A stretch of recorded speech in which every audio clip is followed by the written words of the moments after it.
गुरु ब्रह्मा गुरु विष्णु गुरुर्देवो महेश्वरः गुरु साक्षात् परब्रह्म तस्मै श्री गुरुवे नमः। तस्मै श्री गुरुवे नमः। गुरु अष्टावक्र अपने शिष्य को बंधन मुक्त प्रकरण के माध्यम से शिष्य को स्थिरता प्रदान करने का प्रयास कर रहे हैं। आत्मशक्ति में वृद्धि हो तो जातक निर्णय लेने में अधिक पारदर्शी और सक्षम हो जाता है। मोह, लोभ, मद और स्वार्थ जैसे विकार माया जनित रस्सियां हैं जो मनुष्य को बंधन में बांधती हैं और इन रस्सियों से कोई जो है अछूता नहीं रहता, सभी को स्पर्श करती हैं और जो इनको समझ जाता है वो मुक्त हो जाता है। अष्टावक्र महर्षि कहते हैं कि तदा बंधो यदा चित्तम किंचित वांछति शोचति किंचिन मुंचति गुणहाति किंचिद दृश्यति कुप्यति। अष्टावक्र महर्षि कहते हैं कि बंधन तब होते हैं जब चित्त इच्छा अनिच्छा करता है, दुख में शोक करता है, कुछ पाने या खाने की इच्छा करे, सम्मान मिलने पर हर्षित हो और अपमान होने पर कुपित हो, तो उसको बंधन ही मानते हैं। जो कुछ दुख में शोक करता है, कुछ पाने या खाने की इच्छा करता है, सम्मान मिलने पर हर्षित होता है और अपमान मिलने पर कुपित हो जाता है, तो वो तो सांसारिक है, वो तो इस संसार में ही बंधा हुआ है। विवेचना। शिष्य ने आत्मसात के पश्चात विस्तार के अनुभव भी बता दिए। अब सद्गुरु ने अगले चरण में प्रवेश कर लिया है। अब ये बंधनों को प्रकृति का परिचय दे रहे हैं, क्योंकि बंधन ही तो अज्ञान का कारण है। बंधनों से ही मानव भ्रमों से बाहर नहीं निकल पाता है। यह मेरा है, वह मेरा है और वह भी मेरा है। बंधनों से इच्छा अनिच्छा उत्पन्न होती है और यह बंधन कब और कैसे होते हैं यह गुरु ही बता रहे हैं। इच्छा करना ही मानव की सबसे बड़ी भूल है, क्योंकि इच्छा से मनुष्य निर्बल और याचक बनता है। इच्छाएं अनंत हैं और यही सबसे बड़ी मानव की भूल है। सबल होने का भ्रम करके मनुष्य कपटी बन जाता है।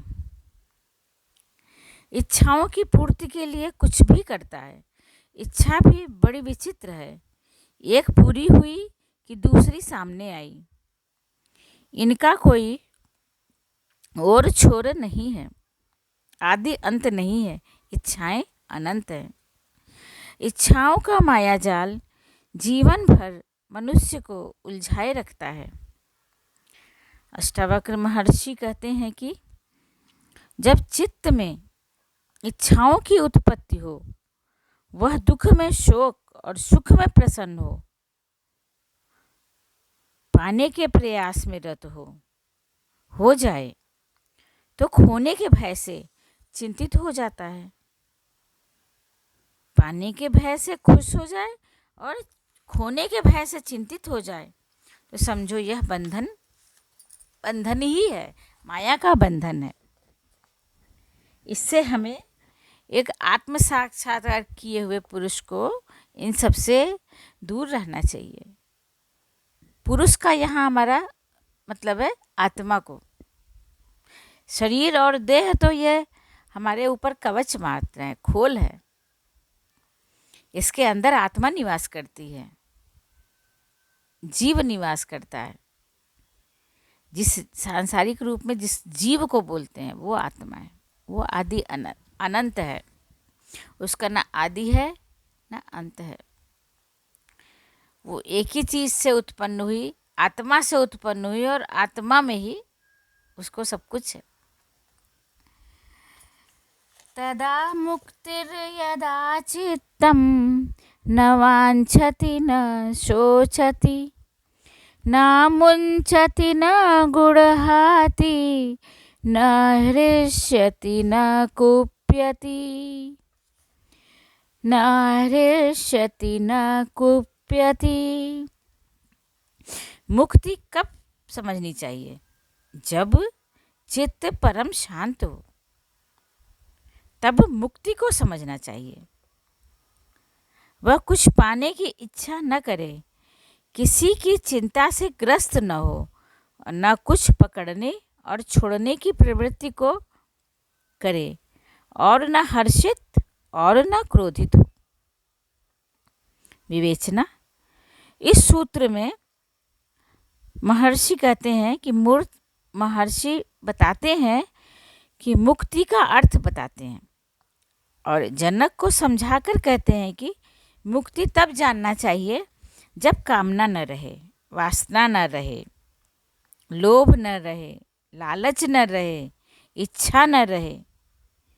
यह चित्त ही है जो मुक्ति में बाधा उत्पन्न करता है। यह मेरा हृदय ही चित्त है, मेरा हृदय ही है, मन है, जो मुझे मुक्ति में बाधा उत्पन्न करता है। मानवीय विकारों को जागृत करने वाला चित्त ही तो है। चित्त से ही लोभ, मोह, ईर्ष्या, सुख, दुख का आग्रह होता है। अज्ञानी इस चित्त के वशीभूत हो जाता है, तो मुक्ति का विचार ही कहाँ रह जाता है। अष्टावक्र पुनः कहते हैं कि जब यह चित्त परम शांत हो जाए और किसी भी प्रकार की इच्छा न करता हो, और विशुद्ध बोध ने उसे वश में कर लिया हो, तभी मुक्ति जानो। मुक्ति सहज नहीं है, पर उतनी कठिन भी नहीं है। मुक्ति सहज नहीं है, पर उतनी कठिन भी नहीं है। चित्त को शांत करो, उसके विरुद्ध हो जाओ, उससे अनासक्त हो जाओ, तब वह तुम्हारे मार्ग की बाधा नहीं बनेगा।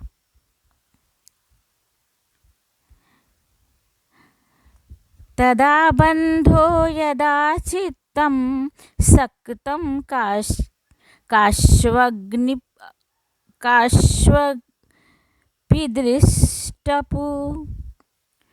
तदा बंधो यदा चित्तं सक्तं काश्वपिदृष्टिषु। तदा मोक्षो यदा चित्तं सक्तं सर्वदृष्टिषु। तदा बंधो यदा चित्तं सक्तं काश्वपि दृष्टिषु।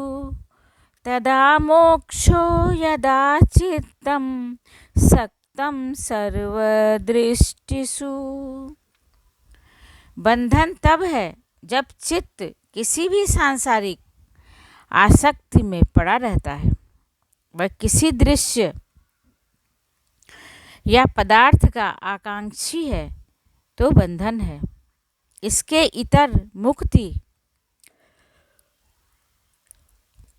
तब मानो जब चित्त विषयों में आसक्त हो। मुक्ति तब मानो जब चित्त विषयों में आसक्त न हो। विवेचना। गुरु पुनः चित्त को ही बंधन और मुक्ति का कारण कह रहे हैं। चित्त ही मुक्ति की मार्ग में बाधा है। चित्त यदि लोभी कामी हो तो अन्य विकारों का भी सहज ही दास बन जाता है। इन विकारों की पूर्ति के लिए वह छल कपट का आश्रय लेता है। अब उसका ध्येय इन विकारों की पूर्ति बन जाता है। यह सब सत्य है। अष्टावक्र यह नहीं कह रहे कि चित्त शुद्ध करने के लिए संसार से ही विरक्त हो जाओ। इससे तो दायित्व कर्तव्य का बोध जाता रहेगा। यह भी मुक्ति नहीं है। कितनी बड़ी बात कह दी। यह भी मुक्ति नहीं है। गृहस्थ भी अपने चित्त को शुद्ध व निरंजन रख सकता है। नैतिकता और मूल्यों का पालन करना, विवेक अविवेक का निर्णय कर पाना और स्वबोध करने से भी चित्त शांत होता है। अष्टावक्र कहते हैं कि जो चित्त सांसारिकता में आसक्त है वह बंधन से ग्रस्त है, और जो चित्त की वृत्तियां भौतिक सुखों और विषयों के प्रति अनासक्त हैं, उनमें निरर्थकता का भाव रखता है, वह मुक्त है। तो भौतिक सुखों में जो विषयों के प्रति अनासक्त है वही निरर्थता का भाव रखता है, वह मुक्त है। उसे व्यर्थ समझता है। यदा नाहं तदा मोक्षो यदाहं बंधनं तदा मा वेति हेलिया किंचिन या मा गृहाण विमुंच मा मन्वेति हेलया किंचित मा गृहाण विमुंच माम। जब मैं नहीं रहता तब मोक्ष होता है, जब मैं होता है तब बंधन होते हैं। आत्मज्ञानी को यही सत्य मानकर त्याग और ग्रहण की इच्छा से पूर्ण मुक्त हो जाना चाहिए। कबीरदास देव ने भी बड़ा अच्छा लिखा है। जब मैं था तब हरि नहीं, हरि है मैं नाई। जब मैं था तब हरि नहीं, अब हरि है मैं नाई। विवेचना। मैं का भाव अभिमान है, अहंकार है। शरीर के प्रति आसक्त मूढ़मति प्रायः उसके अभिमान में मैं का भाव रखते हैं। धन हो, बल हो, सामर्थ्य हो तो मैं बड़ी तेजी से वृद्धि करता है, विवेक का हरण कर लेता है। वह व्यक्ति परम लोभी, महाशंकालु और अति क्रोधी बन जाता है। उसे मित्र में भी शत्रु का भान होता है। वह संदेह भर होने पर किसी का भी अहित कर सकता है। संतुष्टि उसे कभी हो ही नहीं सकती। मैंने उसका बेड़ा गर्क कर दिया।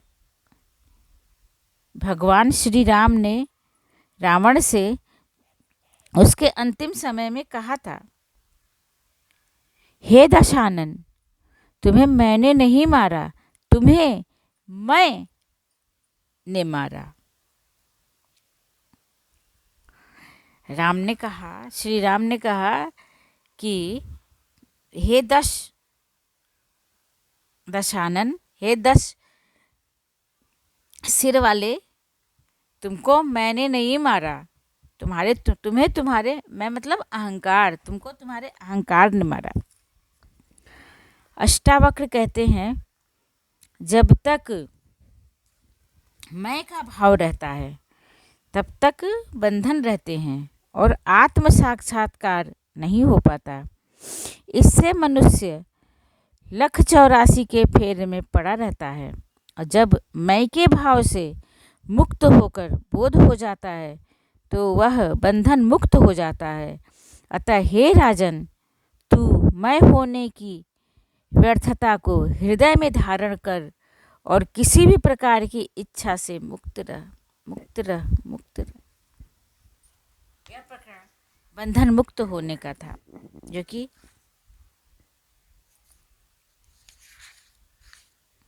मोह, लोभ, मद और स्वार्थ जैसे विकारों की जनित रस्सियां हैं जो मनुष्य को बंधन में बांधती हैं। इन रस्सियों को हमें सप्रयास छोड़ देना चाहिए, तभी हम आत्म साक्षात्कार का, आत्मबोध का और निरंजन बनने का, शांत चित्त होने का मुझे सौभाग्य प्राप्त होगा। सनातन युग की जय, त्रेता युग की जय, महर्षि अष्टावक्र गुरु की जय, शिष्य राजर्षि जनक की जय, त्रेता युग की जय, अष्टावक्र महागीता की जय, बोलो सब संतन की जय, बोलो सब ऋषियों की जय। विराम लेती हूँ। उम्मीद है आप स्वस्थ, प्रसन्न, व्यस्त और मस्त होंगे।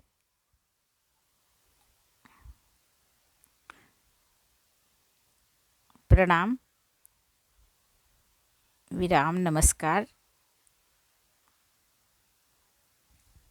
धन्यवाद। मुझे सुनने के लिए धन्यवाद।